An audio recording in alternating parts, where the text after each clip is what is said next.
Hello students, how are you? Okay, you are fine. चलिए, तो शुरू करते हैं आज की क्लास। और इंग्लिश ग्रामर की क्लास को ही कंटिन्यू करते हैं। बोर्ड पर एक सेंटेंस दिया गया है। आराध्या इस किताब को 2 घंटे से पढ़ रही है ना? इसे आपको आइडेंटिफाई करना है कि यह किस टेंस से रिलेटेड सेंटेंस है, और उसी टेंस पर बेस्ड आज की क्लास होगी। चलिए बताइए। हाँ, तो ये जो सेंटेंस है यह प्रेजेंट परफेक्ट कॉन्टिन्यूअस टेंस से संबंधित है। इस टेंस के वाक्यों में यह प्रकट होता है कि कार्य भूतकाल में प्रारंभ होता है और वर्तमान में भी जारी रहता है, या यूं कहें कि भूतकाल में प्रारंभ हुआ कार्य वर्तमान काल में भी जारी रहता है। इस टेंस के वाक्यों में कॉन्टिन्यूअस टेंस की भांति ही वाक्यों की क्रियाओं के अंत में रहा है, रही है, रहे हैं इत्यादि शब्द आते हैं, किंतु समय दिया गया होता है ना? जैसे देखिए, इस टेंस में समय दिया गया है ना, आराध्या इस किताब को पढ़ रही है। अगर केवल इतने भाग को लिया जाए तो यह एक सिंपल प्रेजेंट कंटिन्यूअस टेंस है। लेकिन सेंटेंस दिया गया है आराध्या इस किताब को 2 घंटे से पढ़ रही है, और यह सेंटेंस है पॉजिटिव और टेंस है present perfect continuous tense. Rule समझ लीजिए, रूल क्या है। सब्जेक्ट प्लस हैज बीन या हैव बीन का प्रयोग करेंगे। हैज बीन या हैव बीन का प्रयोग सब्जेक्ट के अकॉर्डिंग करेंगे। सब्जेक्ट यदि सिंगुलर नंबर है, ही, सी, इट या कोई नेम है, तो वहां पर हैज बीन का प्रयोग किया जाएगा। और आई, वी, यू या दे या फिर कोई भी बहुवचन करता हो तो उसके साथ हमें हैव बीन का प्रयोग करना है। और वर्ब की फर्स्ट फॉर्म के साथ आईएनजी या वर्ब की प्लस वर्ब की आईएनजी फॉर्म का प्रयोग करना है, plus object plus other word. Okay, ये रूल है। इसी फ्रेम में हमें सेट करना है इसे। तो सब्जेक्ट क्या है? आराध्या एक नेम है, सिंगुलर नंबर सब्जेक्ट है, तो हमें हैज बीन का प्रयोग करना होगा हेल्पिंग वर्ब के रूप में। सब्जेक्ट आराध्या लिख लिया जाए। आराध्या हैज बीन वर्ब की आईएनजी फॉर्म। तो वर्ब क्या है? पढ़ना। आराध्या हैज बीन रीडिंग इस किताब को, इस किताब की रीडिंग कर रही है आराध्या। तो आराध्या हैज बीन रीडिंग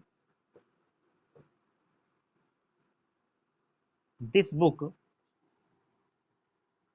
कितने समय से? 2 घंटे से। For 2 hours. ओके, फॉर का प्रयोग कहां करेंगे? पीरियड ऑफ टाइम या समय की अवधि दी गई हो तो वहां पर फॉर का प्रयोग किया जाएगा। पीरियड ऑफ टाइम के लिए फॉर का प्रयोग करेंगे। और पॉइंट ऑफ टाइम, समय यदि निश्चित हो, पॉइंट ऑफ टाइम के लिए सिंस का प्रयोग करेंगे।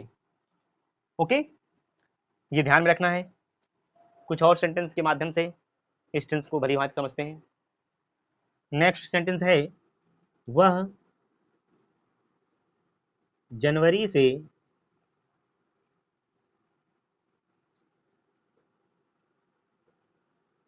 इस मकान में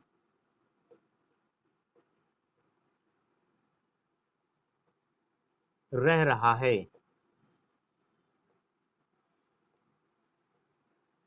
वह जनवरी से इस मकान में रह रहा है। देखिए, यहां पर जो टाइम मेंशन किया गया है जनवरी से, है ना? पॉइंट ऑफ टाइम की स्थिति है यहाँ पर।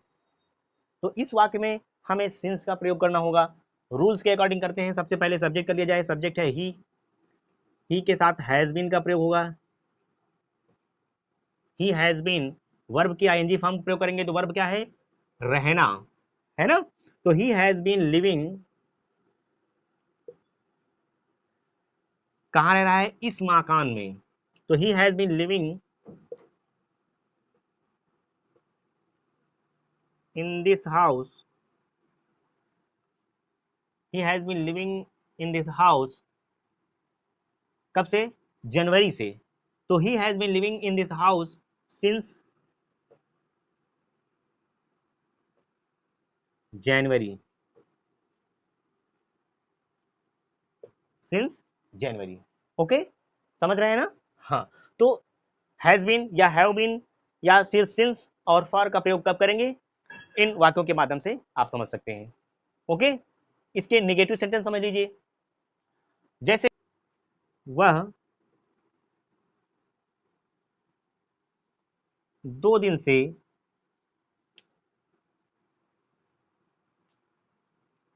नहीं पढ़ रही है। सेंटेंस है वह 2 दिन से नहीं पढ़ रही है। ट्रांसलेशन इसका करिए। सबसे पहले सब्जेक्ट लिखते हैं। यहां पर नहीं पढ़ रही है तो सी का प्रयोग किया जाएगा। सी हैज बीन, अब नेगेटिव सेंटेंस होने पर हमें क्या करना है, हैज के तुरंत बाद या हैज या हैव के तुरंत बाद नॉट का प्रयोग करना है। तो सी हैज नॉट बीन, क्या होगा, she has not been, she has not been reading. अब 2 दिनों से, यहां पर पीरियड ऑफ टाइम की स्थिति है ना, समय की अवधि दी जा रही है कि 2 दिनों से वह नहीं पढ़ रही है। तो she has not been reading for 2 days, for 2 days. Okay, इस मकान में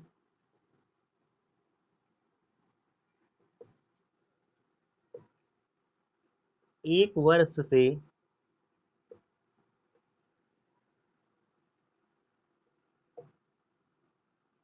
कितने विद्यार्थी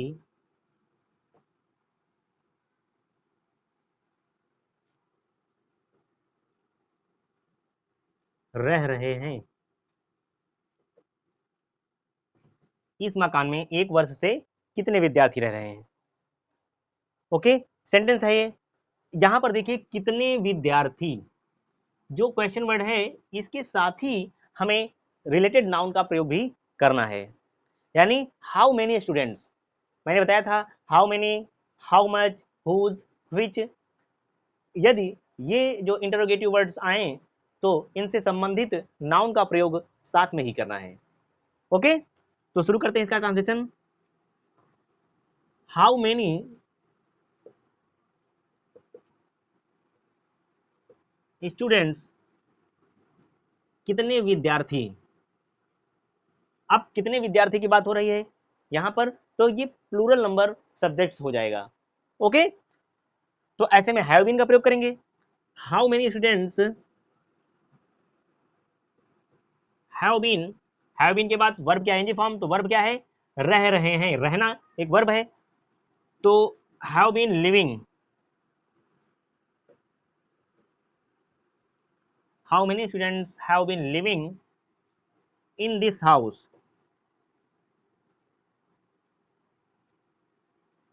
इस मकान में। 1 वर्ष से, टाइम दिया गया है 1 वर्ष का, इन this house for 1 year, for 1 year. Okay, 1 वर्ष का, ये 1 वर्ष की समय अवधि है, इसलिए यहां पर फॉर का प्रयोग किया गया। समझ रहे हैं। Okay, next sentence. तुम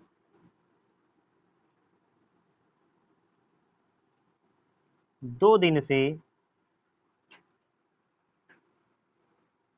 यहां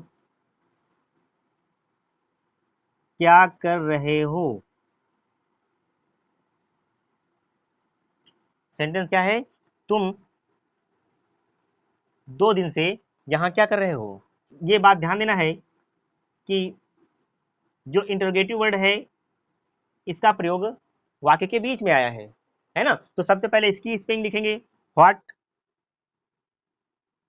देन सब्जेक्ट के अकॉर्डिंग हैव बीन का प्रयोग किया जाएगा, हैव का प्रयोग किया जाएगा, और सब्जेक्ट क्या है, you, what have you been, what have you been, verb क्या है, करना, तो what have you been doing here, यहाँ क्या कर रहे हो, कब से, 2 दिनों से, टाइम दिया गया है, जो समय अवधि है या पीरियड ऑफ टाइम 2 दिन। तो what have you been doing here for 2 days।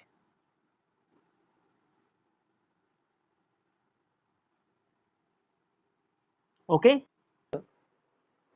Affirmative, negative, interrogative negative से रिलेटेड अलग अलग प्रकार के जो सेंटेंस हैं वो आपको बता दिया गया है ना। इनसे संबंधित जो आपकी टेक्स्ट बुक में एक्सरसाइज है वहां से प्रैक्टिस करनी है।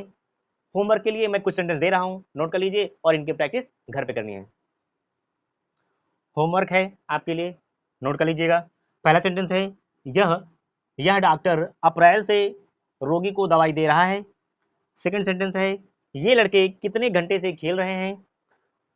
थर्ड सेंटेंस है, छात्र पुस्तकालय में 5 घंटे से पढ़ रहे हैं। फोर्थ सेंटेंस है, तुम्हारा शाम से कौन इंतजार कर रहा है। और लास्ट सेंटेंस है, रात्रि के 9 बजे से मूसलाधार वर्षा हो रही है। ये सभी sentence present perfect continuous tense से संबंधित हैं। इनकी प्रैक्टिस घर पर करनी है। ओके, ठीक है, मिलते हैं अगली क्लास में।